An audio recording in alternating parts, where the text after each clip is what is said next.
My name's Ghazala Avan, and over the next 20 minutes or so, we'll be showcasing UK's and Pakistan's shared heritage of railways.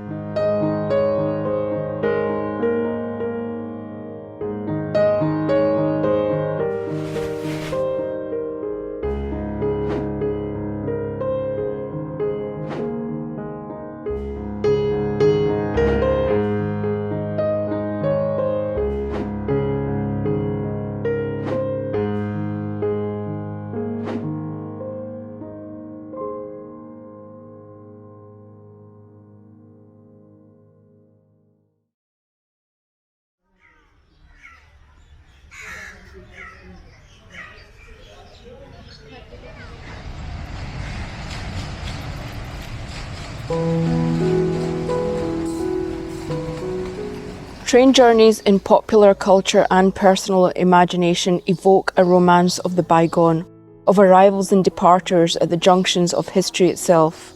Just as well, for today we take you on a journey to explore how railway first made inroads into the plains and mountains of today's Pakistan.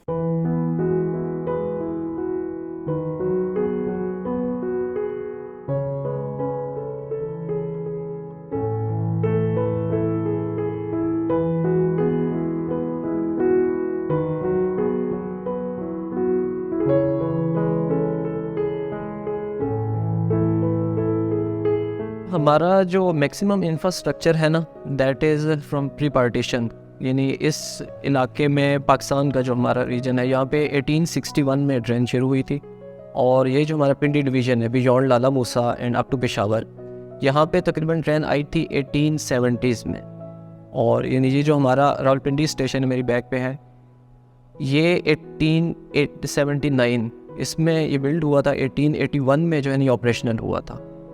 एक हमने कोशिश ये की है कि maximum जितना भी हमारा इंफ्रास्ट्रक्चर है पाकिस्तान रेलवे का, उसको हमने प्रिजर्व किया है। जो हमारा ब्रिटिश हमें बिल्डिंग्स मतलब हेरिटेज डिफरेंट देकर गए थे, उसको हमने एज़ इट इज़ प्रिजर्व किया हुआ है। बल्कि हमने कोशिश ये की है कि जितना खूबसूरत वो इंफ्रास्ट्रक्चर उस ज़माने के लिहाज से वो बना था, उसको उसी तरह रखा जाएगा। उसमें ज़्यादा हमने एक्सटीरियर में स्पेशली चेंजेस नहीं की। It's amazing. I live, I think, 10 minutes from here. I've never been here. I always had it in my mind, but I didn't know that here in this village, it's like you feel you are in a village outside Islamabad, and here you find this old colonial British railway station from the 19th century. It's really interesting to hear that there are heritage railways in Pakistan. We hope that you can share our passion both for heritage railways in Pakistan and elsewhere, as well as those that exist here in the UK and Scotland. We are interested in the railways over in Pakistan. In fact, we know people who make a determined effort to go there on holiday, and if we can share things with you, but more importantly, we want to learn about your railways, so do share your knowledge with us, because we all want to learn from each other. The documentary is sort of an opportunity for us to explore all that history and heritage and the intercultural linkages between Britain and Pakistan. And hopefully also an opportunity for us to bring the railway enthusiasts from this part of the world and in Britain together. One of the key objectives of this project is to promote or to enhance the tourism between the two countries as well, and to engage the railway enthusiasts from both the countries through webinars. We will engage and we will try to enhance the cultural exchanges between the British people and the Pakistani people. तो मेरे ख्याल में ये बड़ा beneficial रहेगा हमारे लिए, क्योंकि ये रेलवे इजाज़ ही बताते हैं, ठीक है, और वो लोग हमसे बहुत एडवांस है। अपने तजुर्बात हमारे साथ शेयर करेंगे तो हमें इससे फ़ायदा होगा। I have learned a lot by becoming a part of this project. Things I may not have thought about exploring, as this kind of stuff is not included in our textbooks. It was the most visible and enduring legacy of the British regime, and a phrase that iron linkage binding the whole of the subcontinent. किसी भी cultural की promotion के लिए या economic growth के लिए हमारे पास connectedness एक इम्पॉर्टेंट टूल है। सो रेलवे जो है वो हमारे पास कनेक्टेडनेस में एक इम्पॉर्टेंट एक्टर का रोल प्ले करती है। So that's why I choose this project. Heritage Railway has got a great opportunity here to attract tourists to Pakistan, and especially to travel on the railways and see the various different sceneries and things that the Pakistan itself has to offer, and then to do it on the train would be absolutely amazing. The landscape is very different from where you start to when you arrive. There's different scenes. You have some mines, some fields, some mountains. So it's quite interesting, yeah.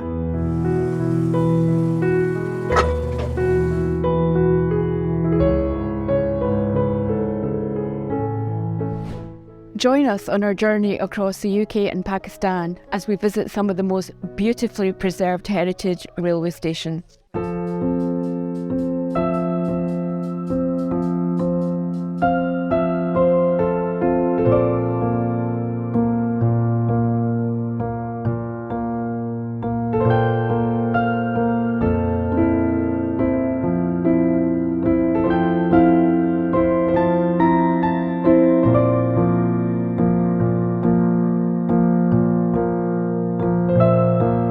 The history of railways in this region started in 1861.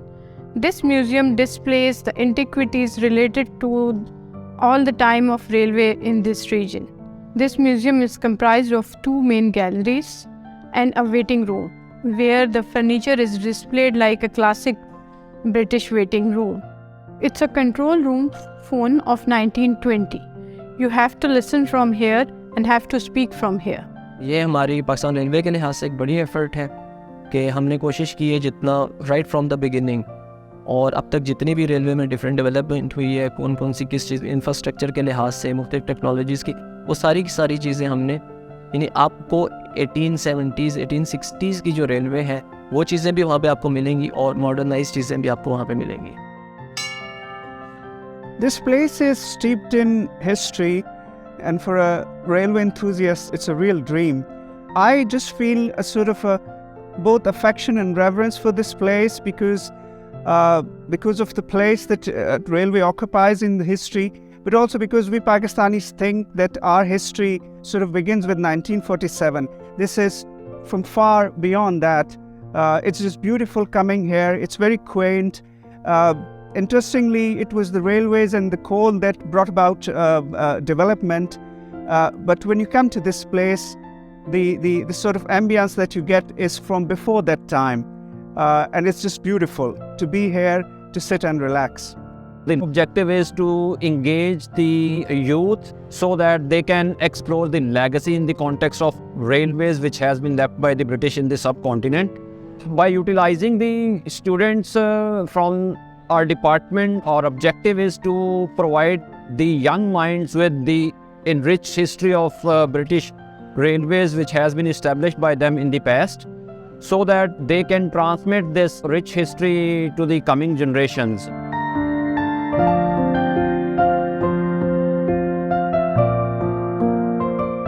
This British period lifter at the Gora railway station was used to load and unload the goods on trains and to clear the tracks in case of accidents. Railway stations are all about arrivals and departures, and standing here under this plaque that says Platform 4, I'm wondering how many passengers have come and gone since 1881. During the Victorian era, specifically the 1870s and 1880s, trains were gathering more popularity for transport and travel.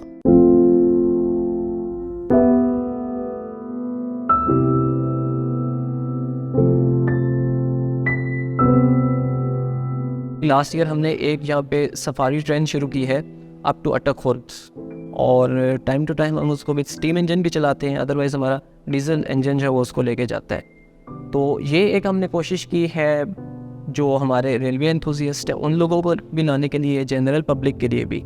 और एक खूबसूरत हमारा track है, यानी मतलब जब यहाँ से पिंडी से अटक खुर्द का तकरीबन 2 घंटे का सफ़र है, इसमें आपको टनल्स भी मिलेंगी, इसमें आपको अबाउट 120-130 ईयर्स ओल्ड ब्रिजेस भी मिलेंगे, डिफरेंट स्टेशन बिल्डिंग्स आपको मिलेंगी. The safari train is 1,000 rupee, and you get access to the museum at the beginning in Gora station, which is pretty cool because it's very old. 1882, I think, when it was constructed. So you have old locomotives and old trains, and if you're like fan of train stuff, definitely come here. It's going to be really fun, and you have a lot of history. There's a little part about the partition of Pakistan and India, when people taking the train to go from one country to the other. So you have the historical aspect.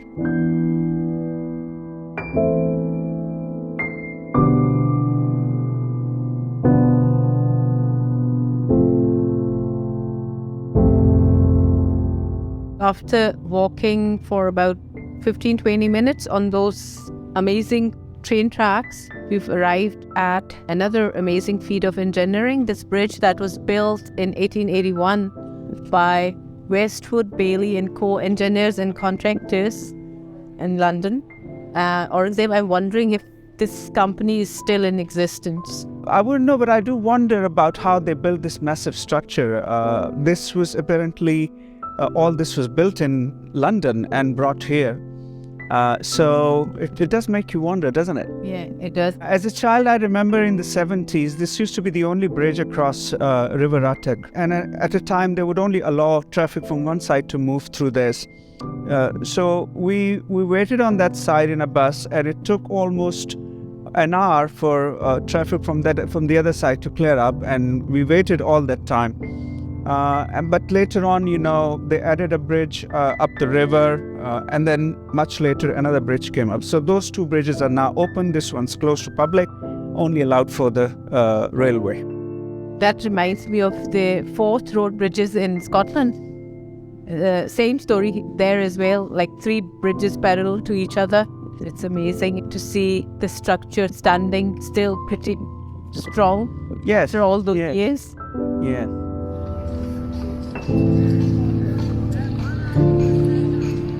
Tourism को develop करने के लिए ये चलाई गई है। इसको लोग हमने गुज़श्ता 1 साल से इस पर काम कर रहे हैं, तो माशाल्लाह लोगों ने बहुत अच्छा रिस्पॉन्स दिया है, और हम सब लोगों का बहुत शुक्रिया अदा करते हैं कि इस सवारी के जितने भी लोग आए हैं, इन्होंने इसको बहुत ही एडवेंचर किस्म का सफ़र किया है। ये जो हमारा रेलवे सिस्टम है, इसमें एक बड़ा कंट्रीब्यूशन जो है ना, वो ब्रिटिश का है। बल्कि हकीकत ये है कि जो कुछ ब्रिटिश हमें देकर गया था, हमने बड़ी मुश्किल से उसको एज़ इट इज़ रख के चलाने की कोशिश की है। खुद हमारी कंट्रीब्यूशन अनफॉर्चुनेटली नहीं है, और आई फियर टू से कि अगर ब्रिटिश यहाँ पे ना आए होते तो शायद यहाँ पे रेलवे भी ना आई होती।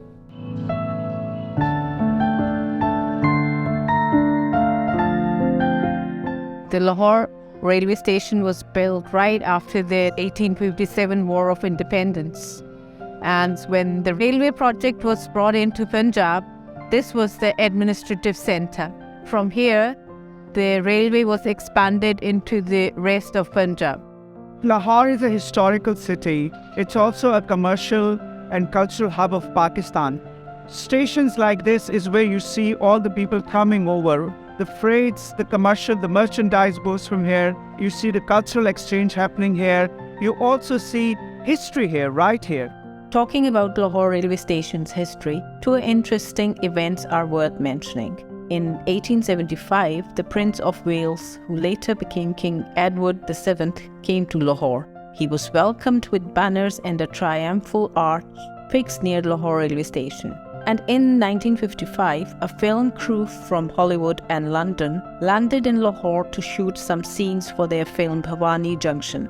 Many scenes were filmed at Lahore railway station with the lead actors Ava Gardner and Stuart Granger.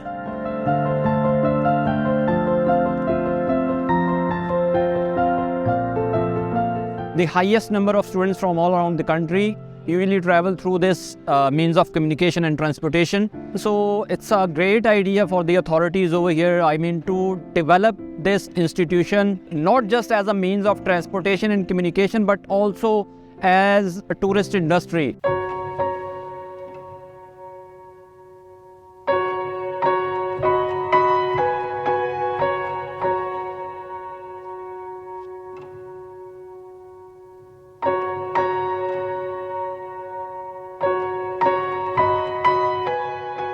Welcome to the Museum of Scottish Railways. We are the largest railway museum in Scotland. The museum itself holds over 151 vehicles in its collection, so everything from steam locomotives, cranes, wagons, carriages and diesels. Railways are important because they move things across large distances, and for Scotland this was a key thing. It opened up areas that we couldn't get to before. It made rural communities easily accessible. And obviously railways were born here in the UK. We have about 3-4 steam engines, although we've only got about 2 that we can run at the moment. And we do have a heritage fleet of diesel engines. We run diesel trains, the last train on a Saturday and a Sunday. The Scottish Railway Preservation Society was founded in 1961, and its express aim was to found the Museum of Scottish Railways and to have a small branch line where it could run items from the collection. Luckily in 1979, with the help of Falkirk Council, the Scottish Railway Preservation Society moved to here at Bowness, where we were able to build the Bowness and Connell Railway and finally build a purpose-built Museum of Scottish Railways for the large collection that it had collected over the many years, both based at Falkirk and other locations. The Scottish Railway Preservation Society still survives today, running both the railway here at Bowness and the museum, and still collecting a large collection of vehicles and small objects. We have over 450 volunteers that help us to maintain both sections of the society, as well as being able to run SRPS rail tours across Scotland.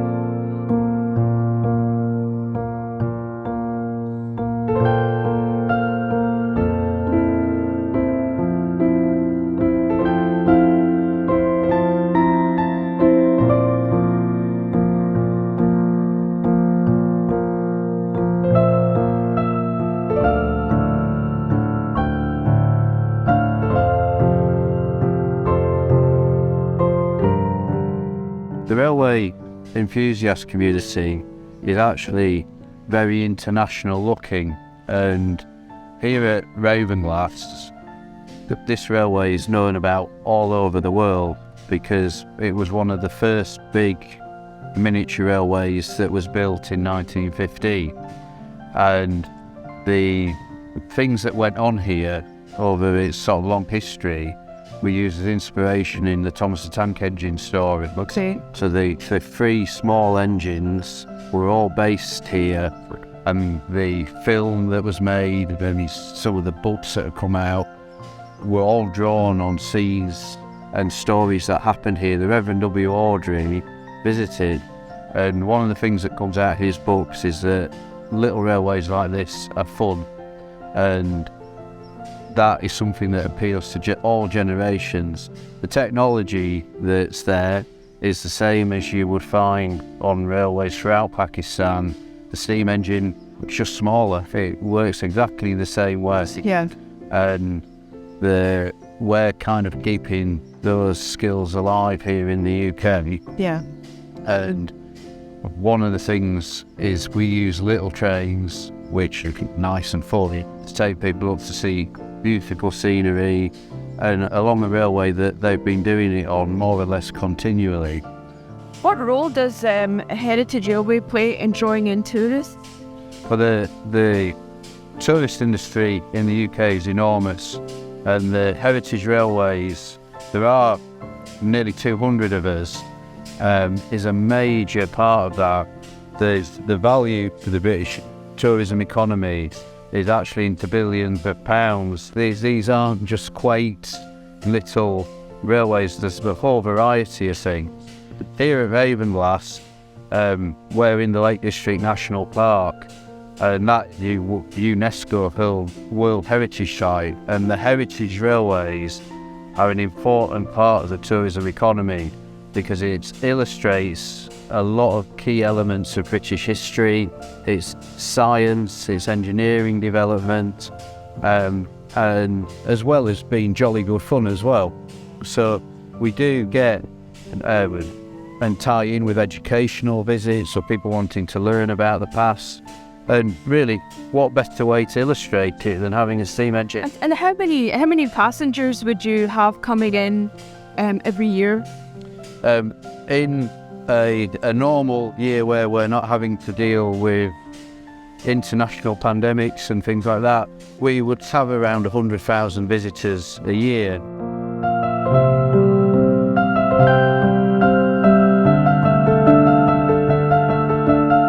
This is our engineering workshops, and this is where we maintain all our locomotives and carriages, and the engine that you can see behind us here in lots of pieces at the moment, that was built from scratch here in the 1970s, and then in the late 80s, early 90s, we built 2 more, which are now working at a railway in Japan. So we're preserving a lot of the traditional skills, ranging from basic machining to riveting, all of which are rapidly dying out because we're not using them in modern industry. So this is really key. It's a human preservation tool to ensure that the skills to keep all this heritage alive is still there.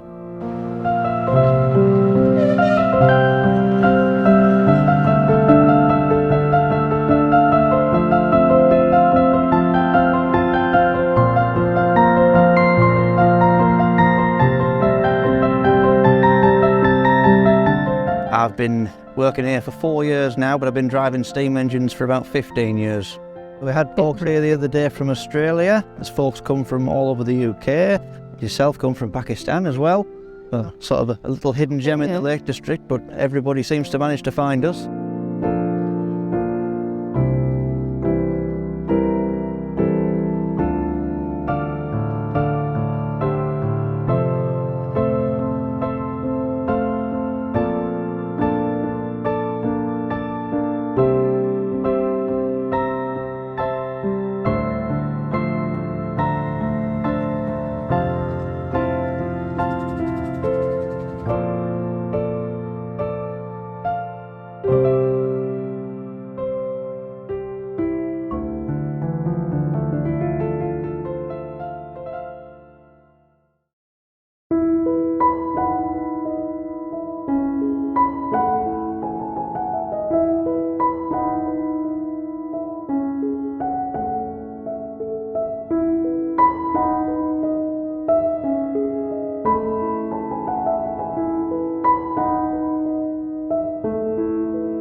Kuhn was just saying that this museum started to be set up around about 1969, 1970, and all these different artifacts that you see here, all these different these collections, signs, everything, are possibly from then and also before? Later on as well, because the gentleman that ran this museum was a very big railway fanatic. Okay. So he bought everything that was available in the market. I mean, you see lots of lamps here.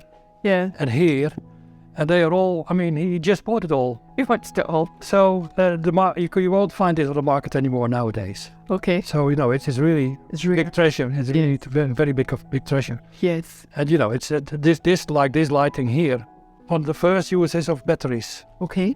It has a special connection that if the light went out, if the candle went out, it would the switch would go up and it would switch from the battery. So a signal would go to the signal box that the oil was gone. Oh, gosh. So then they had to refill the tank. But they didn't have to regularly check it then because there was a signal there. The signal would... Electrical on the battery. That's amazing. And that is 1920s, I think. 1920? Yeah, gosh. Yeah.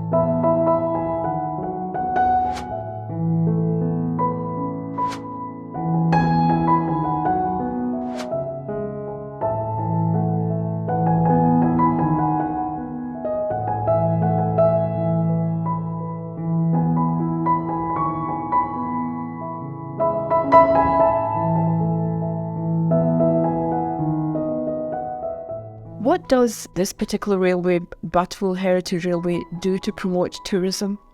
Well, we are part of a society, the Marketable Tourist Association, and we have meetings every month or so, and all the people there see us as a main puller of tourists to this area. And we don't need to advertise there because they want us really. You know, we need them to get people to come to this area.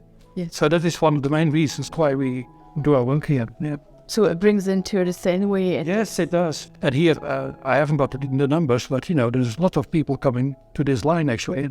And there are other lines, of course, in the area as well, which have got the same benefit for the area.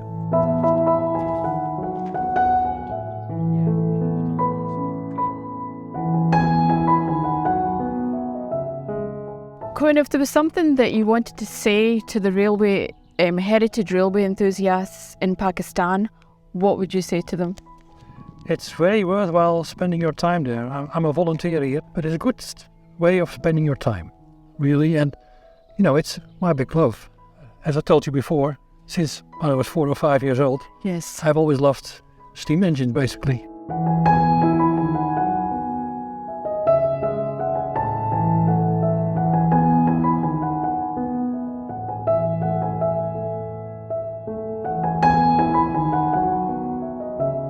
There are in railway magazines in UK, such as the Railway Magazine, Heritage Railway, there are adverts for trips for rail enthusiasts. I've never been on one, they're very expensive, but particular India sticks to mind, and especially the Himalayas. That would be... So the Himalayan railways up to Darjeeling, that kind of thing, but also Ceylon, there's rail Sri Lanka, but I haven't actually seen a special tour to Pakistan. And it'd be interesting to know if Pakistan has any mountain railways, narrow gauge railways. I'm sure there'll be people that are interested in connecting Britain with Pakistan. Yes, absolutely.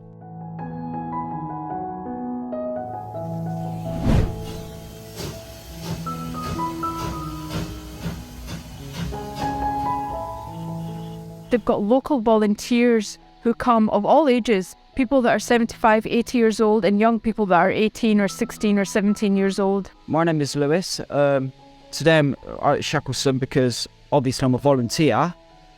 But the reason why I joined this is because I'm passionate about my trains.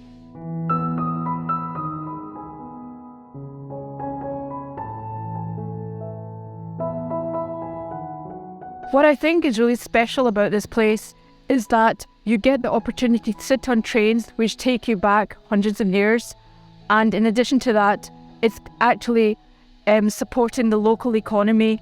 It's bringing in income because people want to come here and experience that time in terms of going back 200 years.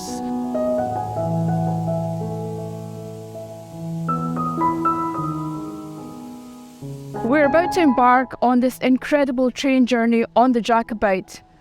This train is informally known as the Hogwarts Express, which has become, obviously, for those of you that are Harry Potter fans will understand what the Hogwarts Express is. So everybody from all over the world will come here to Scotland to experience this wonderful train journey and to follow the footsteps of Harry Potter and his friends.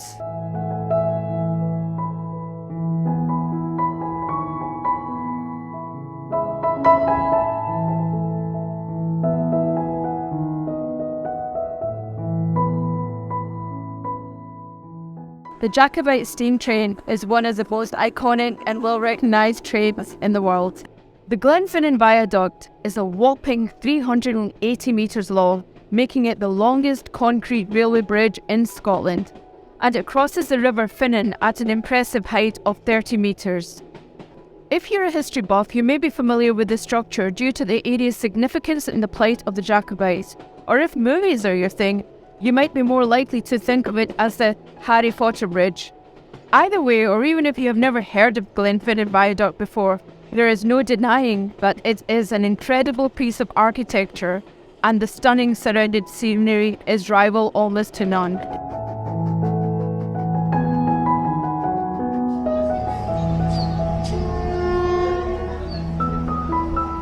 16th of April 1853 is special in Indian history.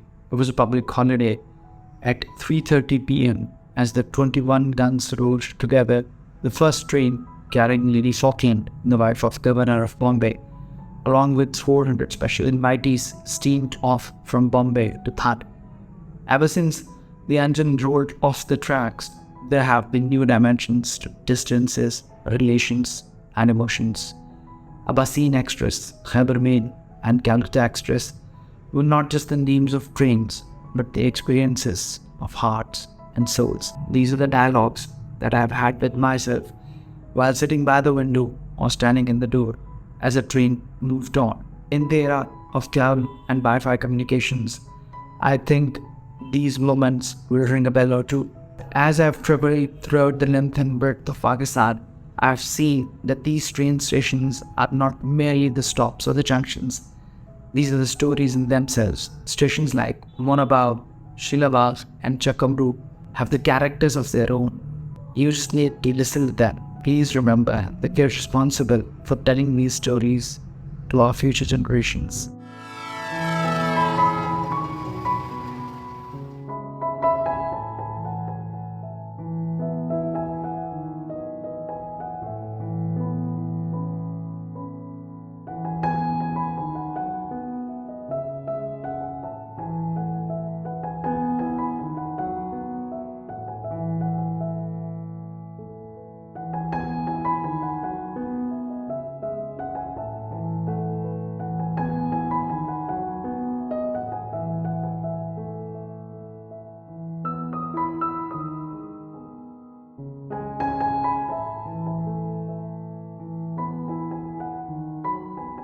This journey, as much as it is about the arrival of railway in the subcontinent, is also about the celebration of the heritage that is the railway infrastructure and history, in time and across the land, with its promise of connecting people and places across countries and cultures.